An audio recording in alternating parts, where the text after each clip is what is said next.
In this video, I'm going to show you how to change also scheme. It's a very quick and easy process, so make sure to follow along. First, I will point out that this process works on any navigator I'm using. I Google Chrome, but you can use any navigator. So what I need to do is come on search bar and search also cursor skins. You'll come on this website or any app website that you want to use.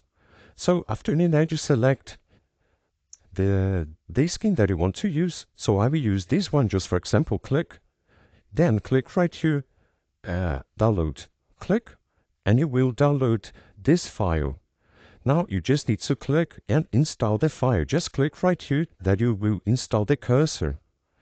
After that, open your also, okay, come on the main page, click on also button, options, and you will see right here, this option, this pencil, click, skin, and here you will see current skin. Just click and change to the skin that you already installed. So just click on the skin that you will change your also skin.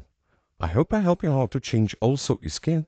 So if this video helped you in any way, hit the like button and subscribe to our channel to receive us WhatsApps.